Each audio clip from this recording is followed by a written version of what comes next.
Okay, we're going to continue from yesterday.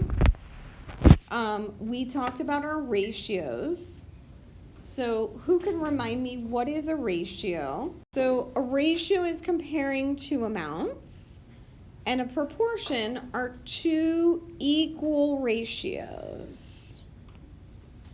So remember we talked about yesterday that word portion, right? A portion is amount, like you get a portion of food. So proportional are equal amounts. So let's look at that example there. Mrs. Feynman was baking cookies, and the recipe called for 5 eggs for every 2 cups of flour. If I wanted to double the recipe, what's the new ratio I need to use? So if my first ratio is 5 to 2, whatever's listed first is what we write first, to 2 cups of flour. So if we have to double it, it's 10 eggs now for every 4 cups of flour. And I like how I saw, like Gregory checked it with the diagonals.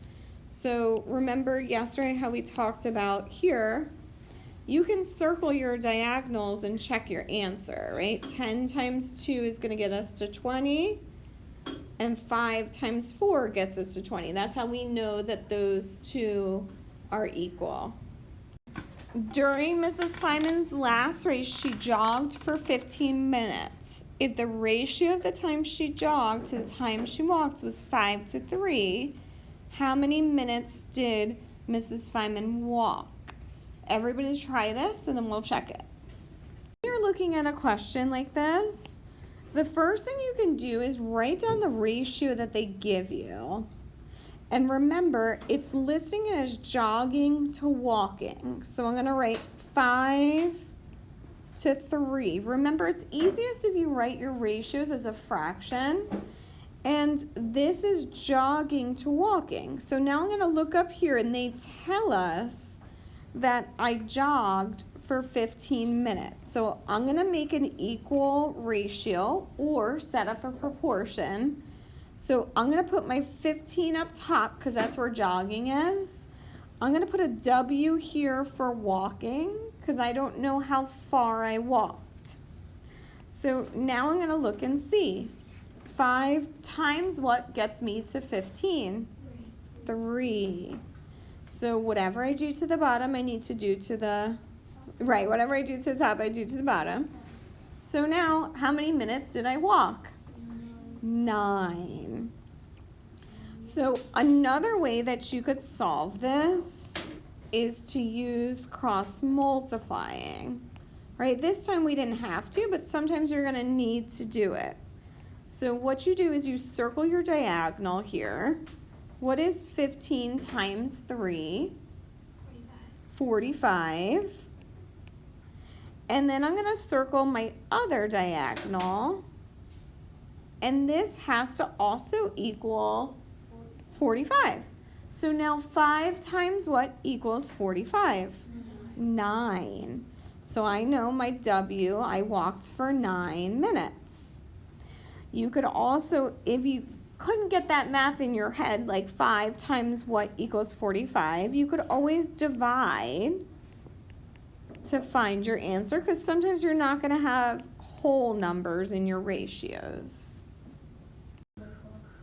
On this question here, it says Miss Feynman can read 15 pages in 5 minutes. How many pages did she read in 3 minutes? I want you to set up your proportions, see if you can figure out how many pages I read in 3 minutes. If I'm setting this up, I'm going to look. It was 15 pages to 5 minutes. So that's my first ratio. Then I'm looking to see how many pages I read in 3 minutes. So I need to leave my top blank for my pages in 3 minutes here. My next step is to use my cross multiplying. So these numbers are just similar to the last one. What does 15 times 3 give me? 45. And my other side here has to equal what? 45. So how many pages did I read now in 3 minutes? 9. So because remember, it's like 5 times something equals 45. Or you could think 45 divided by 5 gives me 9. So I read 9 pages. So on the homework, it had questions like this. Martha needs 26 strawberries.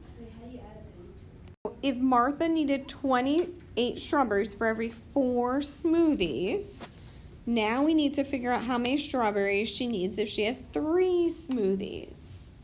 Everybody set up your proportion, use your cross multiplying, and see if you can get it. Once you set it up at both diagonals equal 84, this is one like you might not know. 4 times what equals 84. So here, once you divide, how many strawberries is it? 21, all right? Good, you can try the next part too. With our, what? Is it only supposed to go in 3 times? No. Well, that was for 3 smoothies.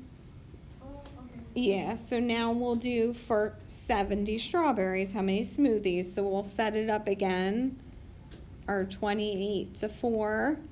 But this time we'll put our strawberries up there and we'll leave our smoothies blank.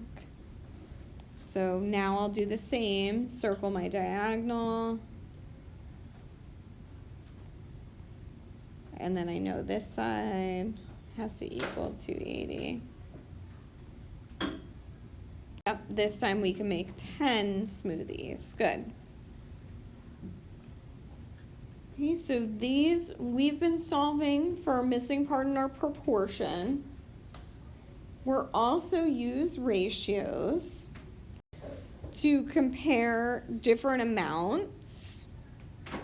And when we're comparing it to a rate of 1, this is called unit rate, because that word unit means 1.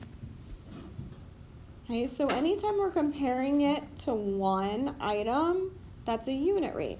This is used at the grocery store. Next time you're at Publix, I want you to look underneath where they have the prices.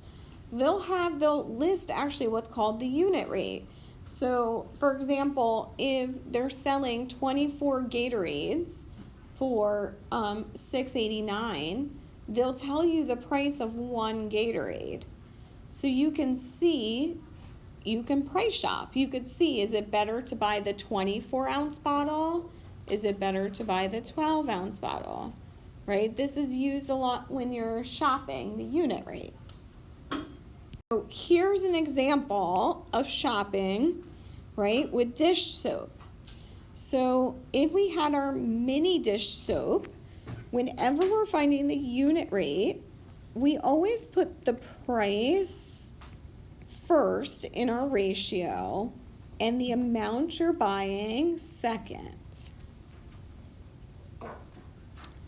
And remember, for unit rate, we want to find the price of 1. So this is 1 ounce that we're finding the price of.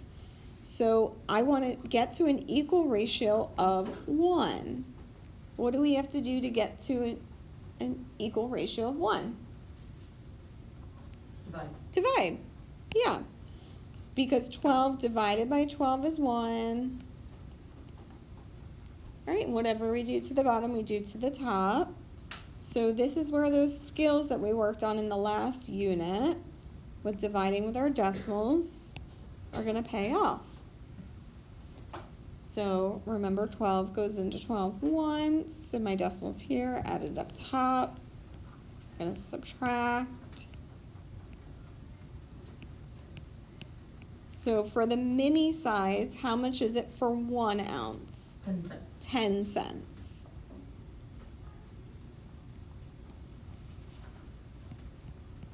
right? 10 cents. When you're listing money, always put the dollar sign in the front if you have a dollar amount there. If you're using just cents, the cent sign comes at the end of the number. But if you had it with a dollar, make sure the dollar sign is in the front. Go ahead and try the family size, and let's see what the price per 1 ounce is of that. So the price for the family size would be 8 cents for 1 ounce.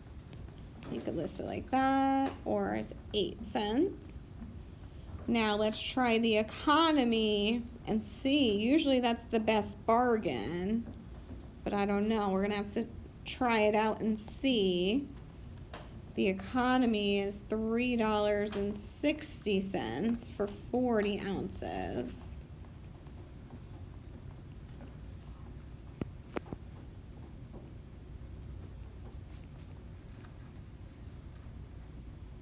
All right, when I'm thinking about that division, I'm thinking 4 times what gets me to 36. 9. Add my zeros because it doesn't go in there. So now, which one actually turned out to be the best deal?